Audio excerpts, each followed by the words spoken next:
Vamos lá, nação. Após a vitória do Flamengo, vamos para a coletiva do técnico Felipe Luiz. O técnico falou aí sobre a vitória para cima do São Paulo e também sobre a situação do Pedro. Vamos analisar aqui. Chega aqui, dá aquela moral, deixa o seu like. Se você não é inscrito aqui no canal Meu Mengão React, se inscreva e ative o sino das notificações. Deixe os créditos aqui ao canal da Flamengo TV, link na descrição como créditos. Vamos lá analisar a coletiva do técnico Felipe Luiz. Eu estava com a família aqui. Jogador muito importante, que além de mapear os espaços, ele conversa o tempo todo com os jogadores, né? Você também conversou com ele em determinado momento, quando estava 0-0 ali. A importância e o peso de ter um Jorginho jogando pelo seu time, Felipe. Boa noite. É um craque, obviamente que eleva muito o nível do nosso meio-campo, que já é muito qualificado, né? E eu amo esse tipo de jogador que é treinador dentro de campo. Então ele leva sempre a minha ideia, ele entende e muito rápido, porque ele sente. E ele transmite e corrige o time dentro de campo muitas vezes aonde eu não consigo chegar. Então é um jogador muito diferente, que não à toa foi o terceiro melhor jogador do mundo. E vamos poder desfrutá-lo aqui por um tempo. Boa noite, Felipe. Rodrigo Cerqueira, do Grupo Globo. O Flamengo conseguiu uma vitória importante para se manter na liderança, mas eu queria perguntar para você sobre o Pedro, o que de fato aconteceu, a sua percepção, a sua análise. E se você conta com o Pedro do próximo jogo, como é que está essa situação? Obrigado. Bom, óbvio que ia perguntar. O que aconteceu foi que o comportamento e a atitude do Pedro durante a semana foi lamentável. Beirou o ridículo para mim. E evidentemente que o Pedro tem os seus problemas pessoais com a diretoria, com o clube, problemas dele. Ele não é de agora que ele vinha treinando mal, vem durante um tempo, só que essa semana ele realmente rompeu para mim com um princípio claro que nós temos como comissão e o grupo de jogadores tem, que é a cultura de treino. E para mim o que ele fez foi uma falta de respeito, a atitude dele nos treinamentos, e não duvidei em nenhum momento de deixá-lo fora da lista de relacionados, porque esse tipo de comportamento pode contagiar, né? Então eu espero que ele recapacite, que ele peça desculpa para os companheiros e volte a ser o Pedro, porque para mim não é só uma falta de respeito com os companheiros, é uma falta de respeito primeiro com ele mesmo. Então, um jogador que tem uma ambição que o Pedro deveria ter, de chegar na seleção brasileira, de jogar outra Copa do Mundo, não pode negociar 1 minuto de treinamento, infelizmente. E essa semana aconteceu. Então, depois, faltou respeito com os torcedores que estão esperando o melhor Pedro, o Pedro de antes da lesão, e nem falar com o clube, né, que paga o salário. Então, basicamente é muito simples. Venho aqui de peito aberto, responder todas as perguntas que vocês queiram sobre esse assunto. Tentei protegê-lo durante muito tempo, mas chega uma hora que ele tem que querer. Tem que partir dele. O Pedro tem que querer mais do que eu não posso querer mais do que ele. E a gente vê no campo a cultura de treino instaurada nesses jogadores, que eles conseguem correr e conseguem performar, né? O meu olho me diz o que eu vejo no campo, o que eu vejo em cada treinamento, mas temos dados de GPS que dizem que o Pedro é o último em absolutamente tudo durante essa semana. E um jogador que é o último em absolutamente todas as valências físicas, que é alta intensidade, é aceleração, desaceleração, não está pronto para performar. E aí vocês podem botar a culpa no treinador, no modelo, nos companheiros, no Arrascaeta, vocês podem botar a culpa em quem for. Mas a culpa é dele. E ele tem que querer. A hora que ele querer, eu estou esperando de braços abertos, porque eu não posso ir para o mercado comprar um jogador que faça 30 gols, que nem ele. Ele está com a gente, ele não é um problema, ele deveria ser a solução. Repito, tem que querer. E a hora que ele querer, que ele pedir desculpa para os companheiros e voltar a treinar no nível que os companheiros dele estão treinando, com certeza não vai ser um problema. Ele vai estar no campo titular, indiscutível. É isso. Felipe, Raíza Simplício aqui da Gol Brasil e da revista Placar. Você falou sobre a atitude dele ao longo da semana. Eu queria que você explicasse um pouco mais se foi indisciplina ou se vocês enxergaram que ele estava treinando realmente muito mal. Enfim, e a comissão técnica entendeu que ele não poderia treinar tão mal assim. Se ele abandonou o treino, né? A gente teve algumas notícias que disseram que ele teria abandonado o treino. A gente escutou também o lado do pessoal dele que disse que não, que ele avisou ao seu auxiliar que estava sentindo dores e etc. E ao longo, né, dessa última semana teve esse episódio de uma pessoa do alto escalão do futebol do Flamengo que, enfim, você viu os prints, toda aquela situação, você está, obviamente, muito ciente. Se você conversou com ele, o que você sentiu dele depois disso? Bom, primeiro, como eu falei,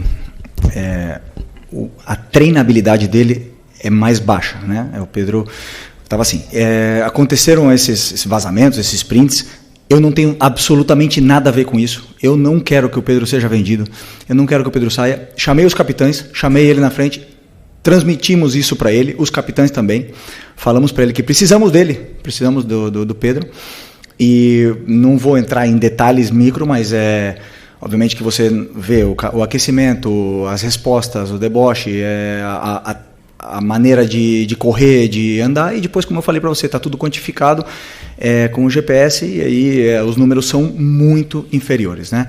Como você falou, um episódio de abandonar, como nós temos mais do que 20 jogadores, alguns jogadores ficam fora de algumas atividades. Por exemplo, se eu fizer um treino específico de 10 contra 10 e nós temos 23, 24, são 4 jogadores que têm que fazer algum treino alternativo, um complemento, alguma coisa, né? Então, no caso dele, também por estar muito abaixo, eu teria que complementar, e ele saiu e alegou realmente que estava com problemas, na qual também é ruim do mesmo jeito, né? Mesmo se fosse não foi indisciplina, porque ele avisou, como você falou, mas como eu falei, números muito, muito, muito, muito abaixo dos outros, e não consegue acabar o treino. Então, tudo isso aí leva com que o Pedro não se coloca na convocação, não se coloca nessa lista e não se coloca à disposição de competir por uma vaga no time.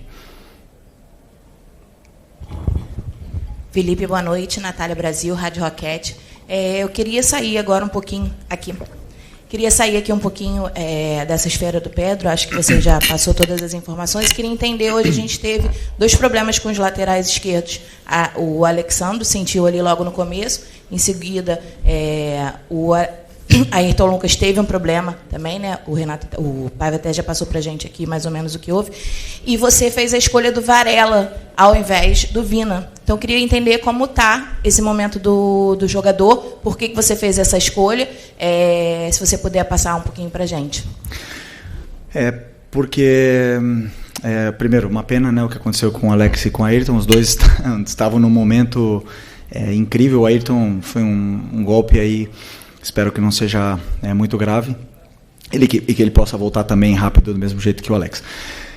O Vinha também vem de uma lesão muito grave, e eu acredito que ele não esteja ainda no nível dos companheiros para poder competir num jogo do jeito que estava, né? Estou tentando dar os minutos quando consigo, né? Por exemplo, entrou um jogo contra o Fortaleza, entrou também um jogo no Mundial, mas é um menino que treina com uma força, com uma intensidade, puxa fila em tudo, e eu não tenho dúvida que ele vai voltar ao nível dele quanto antes. O fato também de ele estar no banco é um prêmio pelo esforço que ele faz, e também eu conto com ele, mas nesse momento eu optei pelo Varela, porque eu acredito que o Varela já está mais adaptado e entendendo já muito bem o que eu quero. Desculpa. Quem vai? Posso? Aqui à esquerda. Felipe, só queria voltar ainda no tema do Pedro. A gente não teve a oportunidade de ouvi-lo, mas você, como representante e líder dessa equipe, queria entender o porquê desse comportamento dele. Não é a primeira vez que a gente sabe que o Pedro tem algum tipo de problema dentro do elenco, né? Em 2023 teve aquele lamentável episódio envolvendo também o preparador do Sampaoli, mas o porquê desse comportamento dele? Talvez na cabeça dele ele conseguiria ser titular incontestável só pelo nome nessa volta depois de uma lesão, talvez pela questão de você já ter dito que você conseguiria encaixar o time com a característica do Pedro. Queria entender o porquê desse motivo, já que ele não é nenhum garoto, né, dentro desse elenco do Flamengo e um dos principais nomes dessa equipe. Bom, essa é uma pergunta muito pessoal para ele, né? Porque que um profissional que o trabalho dele, e ele é bem pago para isso, é trabalhar e treinar de uma forma profissional o melhor possível, negocia. Ou não sei a frustração dele, não sei se é porque não joga, ou eu conversei com ele, 3, 4 vezes. Ele mesmo reconhece o nível. Aí você pode falar que eu falei do modelo, mas ele jogou. Ele jogou 2 jogos titular do Mundial de Clubes. E o Bruno Henrique não jogou, e o Wallacian e o Juninho não jogaram. Por que o Pedro jogou? Porque eu estou tentando recuperar o Pedro. Nós todos esperamos o Pedro, quando a gente vê o Pedro no campo, esperamos o Pedro antes da lesão. O Pedro pós-lesão não é o mesmo. Ainda ninguém não vê. Ele teve um jogo muito bom, excepcional contra o Corinthians, depois caiu o nível. Eu sei por quê. Já falei para ele, pessoalmente, porque ele treina mal. E aí me demonstra, sabendo, depois claro que eu conto que ele tem uma qualidade excepcional e que a bola vai chegar e ele vai fazer gols e ele vai ajudar a equipe. Mas infelizmente não está nesse nível, não está no nível dos companheiros, isso é óbvio. E o que eu espero dele é que ele lute. O que mais? Ele tem que lutar com ele mesmo, ele tem que lutar com a cabeça dele, não comigo, não com os companheiros, não com ninguém. Ele tem que lutar, trabalhar mais que todo mundo, em silêncio, e eu tenho certeza que a hora que ele estiver assim, ele é melhor, ele é um dos melhores que já jogou uma Copa do Mundo, é um dos melhores que já passaram aqui na história do Flamengo. Agora ninguém vive de passado. Futebol se conquista diariamente. Luiz Araújo é prova disso, Alan é prova disso. A única coisa que melhorou do Alan do ano passado para esse ano foi a treinabilidade dele. É o que mais treina. O Eric e o Varela são prova disso. Não negociam um aquecimento, não negociam nada e jogam e performam. Então não tem outro caminho. Por mais que eu aqui ande dando voltas e falar de modelo e tal, ele tem que querer. E a hora que ele quiser, meu amigo, ninguém para, mas ele tem que querer. Felipe, aqui, sua esquerda. Tudo bem? Pedro Torre, ESPN. Boa noite. É difícil a gente ver um técnico chegar e falar de forma tão dura sobre um jogador publicamente, assim como você falou. Você falou, estou de braços abertos para o Pedro. Você acredita que a relação é possível de reconstruir com o Pedro diante dessa exposição? Enfim, que o jogador às vezes se sente muito exposto, a gente sempre fala sobre isso, etc. Mas a partir do momento que você tem essa posição pública, é possível uma reconstrução de relação com o Pedro? E você falou, conversei com ele várias vezes. Quais foram as respostas, as reações do Pedro, em especial essa última vez, se você conversou sobre esse fato de ficar fora contra o São Paulo, qual foi a reação dele em relação a tudo isso? Obrigado. E a exposição do treinador? Quem pensa nisso? Né? Muitas vezes, quando a gente passa o time titular, ninguém entende, e todo mundo porrada no treinador. E ninguém se preocupa pela exposição do treinador. Né? Mas chega um ponto, como eu falei, defendi durante muito tempo.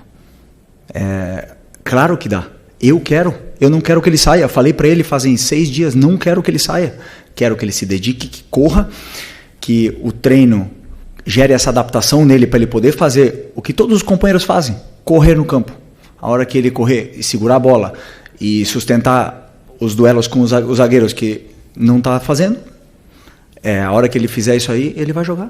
Ele vai jogar. Não precisa me dar abraço, não precisa me dar a mão, não precisa me dar bom dia, não precisa nada. Ele precisa ser profissional, ir lá e resolver no campo. Mais nada.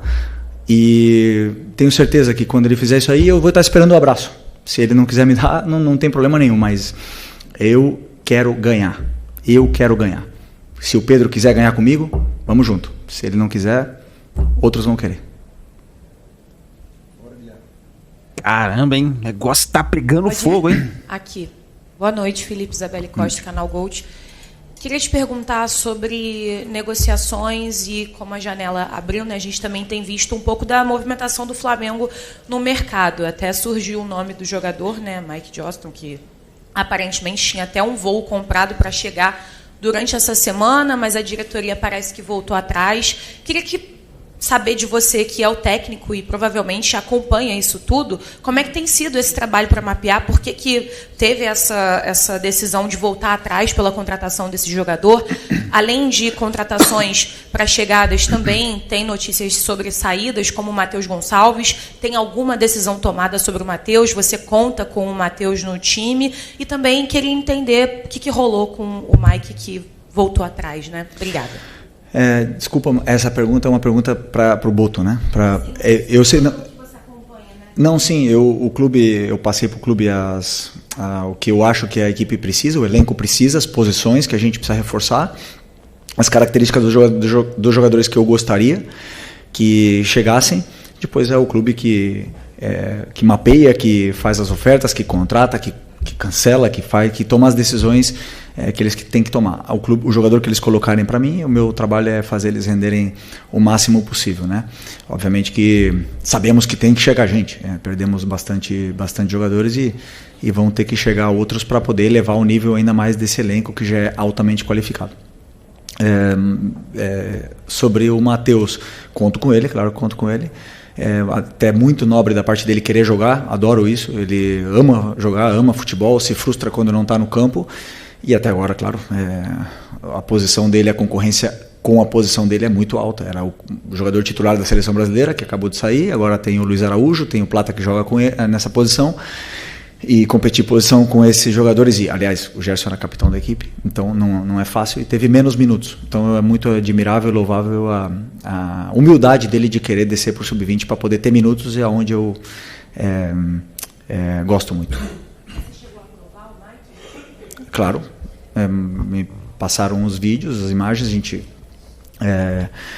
olhei, falei, ok, com as características que eu quero, e aprovei, claro. Felipe, aqui tudo bem? Boa noite, Cidão Marina Litoral News. Eu lembro que você deu uma declaração quando o Pedro estava voltando, que ele primeiro teria uma alta médica e depois alta futebolística. Queria te perguntar se em algum momento você viu essa alta futebolística, desde o momento que ele voltou até agora, e em cima disso, a gente via nas suas falas dos jogadores que o Pedro se dedicou muito durante o período lesionado. Você acredita que esse pode ser o tom da sua conversa com ele para ele voltar ao potencial que ele tem? Desculpa, repete a segunda parte. Qual é a pergunta em concreto? Eu quero saber, com base naquilo que você falou, do Pedro ter uma alta médica e depois alta futebolística, se já aconteceu na sua visão, em algum momento, e também a questão dessa volta do Pedro, porque quando ele estava lesionado, você falava muito que ele era um dos que mais se dedicava, e a recuperação até foi rápida por conta disso, e isso pode ser algo que você possa lembrar para ele voltar a performar em grande. Não, isso me surpreende, porque é um jogador que se esforça tanto, né, para superar uma lesão tão grave, que eu espero é que ele se dedique ainda mais para superar e ganhar ritmo durante os treinamentos, né?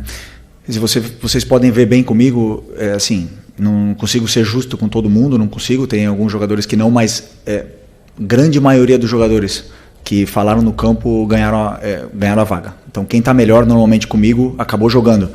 Teve a exceção aí um pouco do Varela, talvez, que mereceu jogar, só que o Wesley estava num momento extraordinário. Mas, assim, normalmente, o pessoal o próprio Plata estava pedindo passagem e ele acabou ficando mais uns jogos no banco. Mas o resto, quem joga bem, como eu falei para vocês, eu quero botar os melhores no campo. E eu espero isso, que o Pedro se torne o melhor no treino, o melhor. Que ele fique louco comigo e vá lá e faça 5 gols amanhã e que seja uma opção mais para o nosso ataque. Então ele não atingiu a alta, no caso? Não, ele tem a alta médica, né? Só que a alta competitiva é uma coisa que não é mensurável, uma coisa que a gente entende que quando a gente compara, né, e a gente espera o Pedro antes da lesão, e você vê depois da lesão, ainda está longe. Então, para mim, a alta competitiva você vê quando o jogador começa a se assemelhar com o que ele era antes, né? Então, é um pouco isso. A alta médica é a única que avala o jogador para poder voltar. Oi, Felipe, Sérgio Lobo.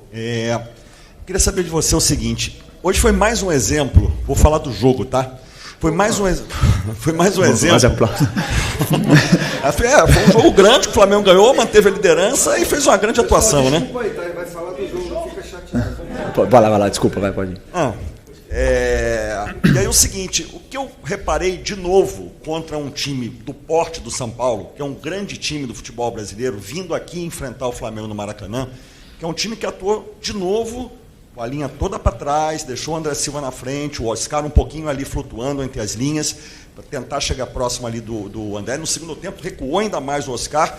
E assim, você está preparando cada vez mais a tua equipe para ter esses embates, mesmo contra times grandes, enormes do futebol brasileiro, vindo aqui no Maracanã para jogarem mais uma vez dessa forma, com linha baixa e tudo, que é o que está acontecendo, né? O time deixa o Flamengo ficar com a bola, o Flamengo tentou várias vezes, o Rafael fez um grande jogo, goleiro do São Paulo, hoje evitou muito mais gols. Enfim, queria saber como é que está sendo esse preparo, olhando mesmo para o adversário, que é um adversário grandíssimo do futebol brasileiro.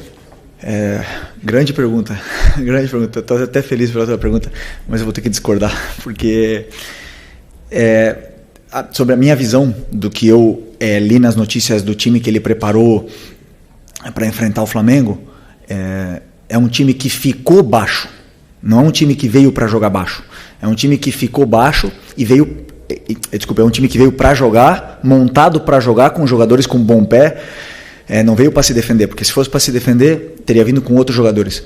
Só que a pressão asfixiante dos atacantes não deixou eles jogarem. E aí eles tiveram dificuldade de sair, e o nosso time depois conseguiu sair, não sempre, e você pode ver como eles não vieram baixo, que o Rossi teve que dar mais de 4 lançamentos longos no primeiro tempo. Então eles vieram para pressionar. Desculpa discordar. Você está abrindo esse vídeo. E os espaços que o São Paulo estava deixando, empurrou o São Paulo até embaixo. Então, com esse 5-3-2, acabaram fechando, bloqueando bastante o meio, e a gente só conseguia entrar por fora. Mesmo assim, fizemos muitas chances e... Estou frio aqui. E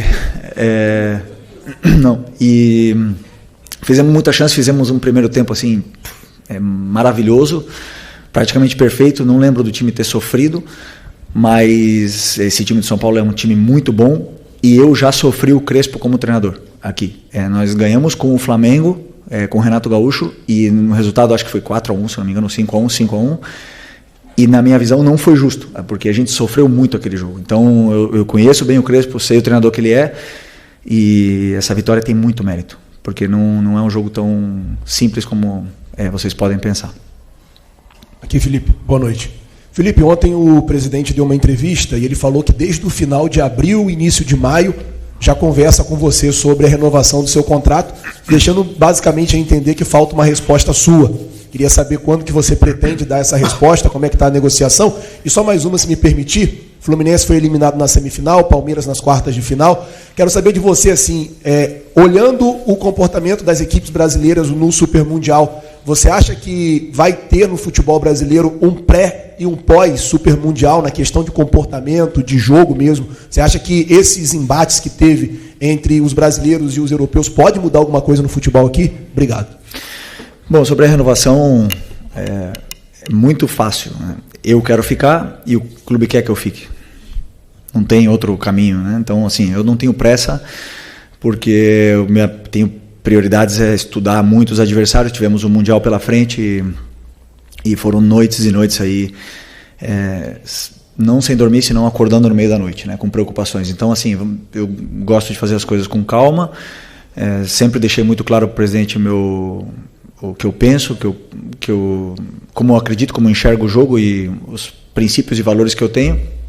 Muito feliz de o clube acreditar também na ideia, e não tenho dúvida que vai se resolver o antes possível. Sobre o Super Mundial, eu acho que não vai mudar tanto assim ainda, porque os jogadores são os mesmos, os treinadores são os mesmos. A gente volta para uma realidade onde nós temos um futebol adaptado a viagens, a gramados, a condições climáticas, a torcidas não agressivas, né? Não é essa palavra, mas assim, que cobram muito, e um futebol completamente diferente do que é o europeu, que com isso que conseguimos no futebol sul-americano é competir com eles, né? Mas o que eu falei, eu não mudo, eu penso, os melhores jogadores foram para lá, estão lá. Eles montam seleções em cada time desses de elite, e foi muito boa experiência. Foi boa experiência para a gente se enxergar dentro do campo, ver como é que nós estamos, tanto taticamente como tecnicamente, com todos. Foi bom para ver várias situações, trocas com treinadores. Por exemplo, tive a oportunidade de conversar com os treinadores, ir para o vestiário deles, ficamos lá trocando planos de jogo, achei super interessante. E também para analisar a imprensa estrangeira, né? Não só a brasileira, né? A estrangeira também. Então, assim, foi muito legal. Uma pena ter caído nas oitavas. Eu acho que poderíamos ter chegado um pouco mais longe, aí seria o ideal. Boa noite, Felipe. Bruna Medeiros, do Desflá. Você perdeu, né, o Pulgar, pelo menos por um tempo de mais ou menos 2 meses a 3 meses, e ele era um dos pilares do Flamengo, né? Até dito por você mesmo. Hoje havia muita dúvida do Alan ou de La Cruz ali no meio, E você também citou dos treinos do Alan, né? Ele sempre se dedica muito, sempre ser muito bom. Mas passa mais por essa estratégia ou o Nico ainda está com algum problema físico aí para aprimorar? Obrigada. Desculpa. O Nico está recuperado da lesão. Ele teve uma lesão onde deixou bastante tempo fora. Ele jogou, acho que foram 15 minutos contra o Bayern. Teve essa semana para treinar, mas eu prefiro ter o Nico, né, durante 30 minutos em jogos consecutivos do que ter o Nico hoje 60 e perder ele 2 jogos. Então, tomei essa decisão. Também pelo momento não só do Alan, senão do Everton Araújo. Tenho muita confiança nos meus volantes. Estou muito bem servido. Nação, parece que o clima ficou pesado no Flamengo, hein? Com essa situação do Pedro. Olha, pelo que a gente escutou o Felipe Luiz falando aí, eu gostaria da opinião de vocês. Será que ainda tem clima pro Pedro continuar no Flamengo? Porque, querendo ou não, Pedro foi exposto hoje pelo técnico Felipe Luiz, né? O Felipe Luiz revelou toda a situação que aconteceu, disse que o Pedro não está se esforçando nos treinos, falou que tem os dados do GPS de cada jogador e o Pedro é o pior em todos os quesitos no treino do Flamengo. Cara, o negócio parece que tá ficando feio pro lado do Pedro. Vamos ficar de olho aí pra ver o que pode acontecer, né? A expectativa que a gente tem é que tudo se resolva, que eles possam se entender novamente e que o Pedro possa continuar no Flamengo, porque nesse momento eu acho que o Pedro é o melhor 9 que tem no futebol brasileiro. É um dos melhores jogadores que o Flamengo teve ali no seu ataque. Vamos ficar de olho para ver o que pode acontecer. Mas será que chegou o fim da era Pedro no Flamengo? Eu tô preocupado, vou dizer para você, ser sincero para vocês, eu tô muito preocupado com essa situação. Depois dessa coletiva do técnico Felipe Luiz, é de se preocupar, hein? Vamos ver o que vai acontecer. Nação, aqui tem o pós-jogo do Flamengo, é só você clicar para você acompanhar, tá bom? A gente se vê no próximo vídeo.